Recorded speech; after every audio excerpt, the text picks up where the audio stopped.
hundreds of thousands, perhaps even 1 million Chinese in some shape or form collaborated with the Japanese. Why?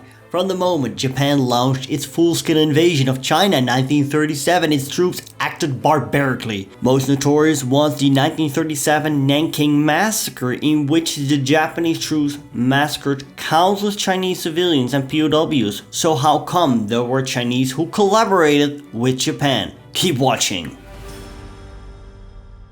Already long before World War II, China had endured Japan's aggression. When China was still under the Qing dynasty, the Japanese got the upper hand during the First Sino-Japanese War 1894-1895, which ended with an unequal treaty for China. The following confrontation came in 1931, after the Mukden incident, which was a false flag operation staged by Japanese military personnel. The Japanese invaded and occupied Manchuria, after which they made it a puppet state called Manchukuo.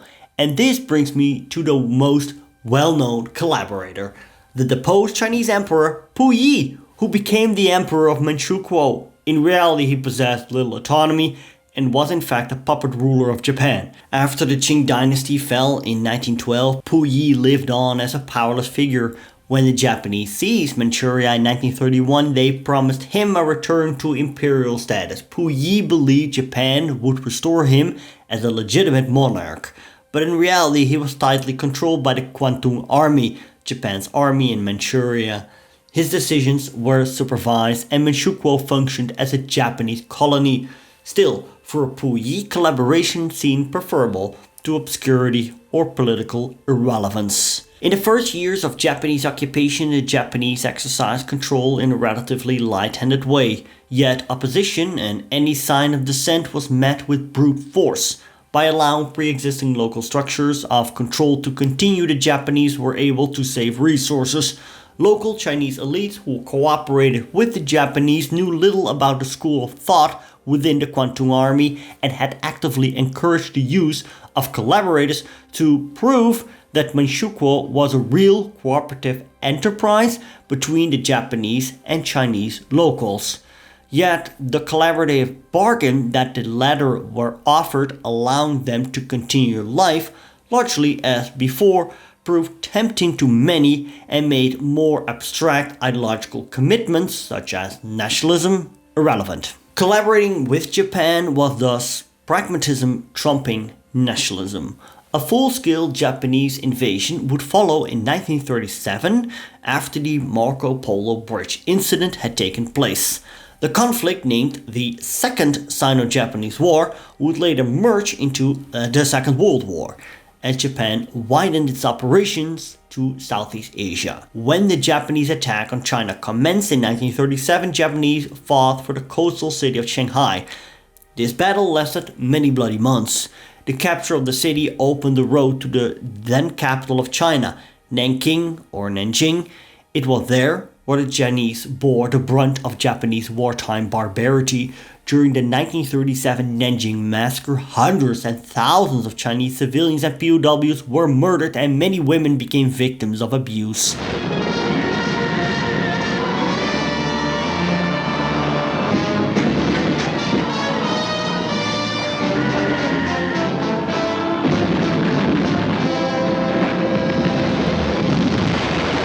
But again, Japanese power was too great, and after a battle lasting but a few days, the city fell to the invaders.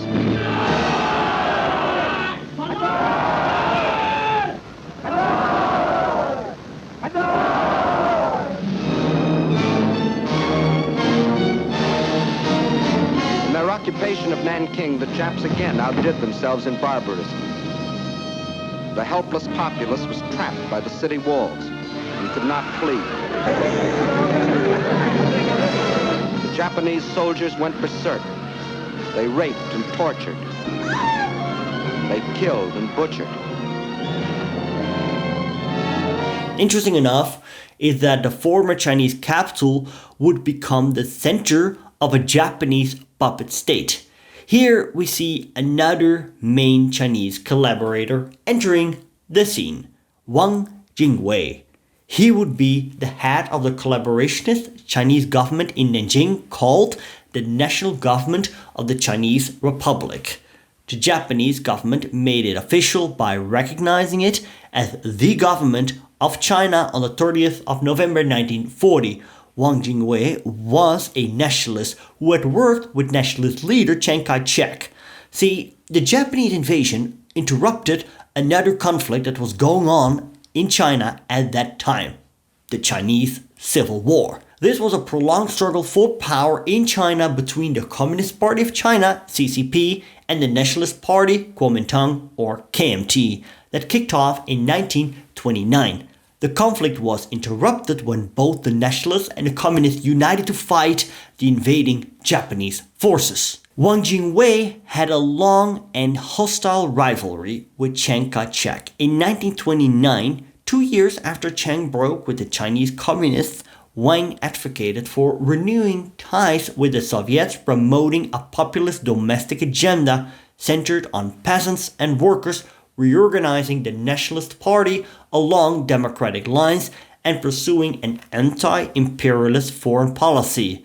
His political influence collapsed after the Central Plains War of 1930 against the Chinese warlords when he backed the losing side against Chiang. The Japanese invasion reinforced Wang's long-held belief that China could not defeat Japan and would suffer terribly by trying. After Japan began courting him in 1938, he signed an agreement promising cooperation in return for assurances that Japanese forces would eventually withdraw. In December that year, he publicly split with Chiang, but was quickly disappointed to find his regime treated as just another puppet state alongside Japan's other local administrations. In 1939, Wang moved his government to Shanghai, but Japan continued to negotiate with Chiang, weighing which Chinese leader could serve them better. By late 1940, with Japan joining the Axis and US involvement looming, Tokyo finally decided Wang was a safer bet. His government recognized Manchukuo, allowing Japanese troops to remain, and accepted limited autonomy. Wang's forces fought alongside the Japanese, notably against the communists in 1941 and in campaigns against nationalist guerrillas, though the Japanese deliberately kept his military weak to prevent him from gaining independence. To Wang's frustration, Tokyo denied him real authority, using him mainly as leverage against Chiang. Despite his hopes to unify puppet regimes under his rule, Japan kept China divided between his government in the Yangtze Valley, the North China Political Affairs Commission, and the Mongolian regime under Deng Dongrop. After the war, Wang was condemned a traitor.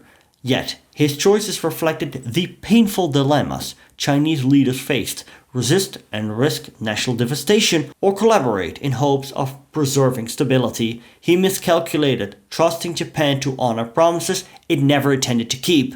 Still, he foresaw one outcome correctly: that a prolonged Sino-Japanese conflict would weaken the nationalists and allow the communists to triumph, a result Japan itself failed to predict. For Wang, cooperation with Japan seemed the lesser evil, but he never imagined Japan's eventual defeat by the Allies. The definition of traitors in wartime China has long been shaped by the rivalry between Mao's communists and Chiang Kai-shek's nationalists. During and after the war, the CCP sought to discredit the KMT by linking it to Wang Jingwei's pro-Japanese regime. Only after Mao's death did the party officially recognize the KMT's resistance role, distinguishing Chiang from Wang. Yet in recent years, the role of the nationalists has been diminished by the Chinese Communist Party. I elaborated on this on how China rewrites its World War II history, not on this channel, but on Actual History, which is my second channel. Go over there and check it out. See the link up here at the end screen and in the pinned comment. Many explanations for Chinese collaboration point to political motives such as anti-communism, party rivalries, and sociological factors like Japanese education or marriages. Collaboration with Japan during the Second Sino-Japanese War is a widely studied phenomenon. The reasons why some Chinese choose to work with the occupiers varied greatly, ranging from political calculations to sheer survival. At the political level, many collaborators believed that China could not win a prolonged war against Japan. They feared endless bloodshed, social collapse, and the rise of communism if the conflict dragged on. Collaboration, in their eyes, was a way to preserve stability, negotiate limited sovereignty, and perhaps secure better treatment for Chinese civilians. Some also hoped to use Japan's support to advance their own vision of nationalism, reform, or personal power. Others were motivated by anti-communism, factional rivalries within the Kuomintang, or disillusionment with Chiang Kai-shek's leadership. For elites and intellectuals, Japan's talk of pan-Asianism offered the illusion of partnership in building a new Asian order free of Western imperialism. Still, this rhetoric often masked Japan's true goal of domination. On a more local level, collaboration was often pragmatic. Mayors, police chiefs, businessmen, and landlords cooperated simply to keep their communities functioning under occupation.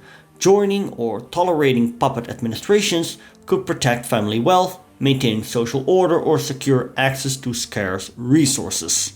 For many ordinary Chinese, working with Japan meant food, safety, and survival. At the same time, collaboration was not uniform. Puppet governments like Wang Jingwei's Reorganized national government had some administrative authority, but Japan tightly controlled them, limiting autonomy. Collaboration thus became a constant negotiation, with Chinese leaders trying to gain space while the Japanese sought obedience. In contrast to the hundreds and thousands of collaborating Chinese, tens of millions of Chinese supported or tolerated resistance movements. So Chinese collaboration with Japan, while significant, never gave Japan the legitimacy it hoped for. However complicated the reasons to collaborate, the actual experience of collaborating was more ambiguous in its effects and more difficult in its practice than the myth of heroic resistors and cringing collaborators assumes.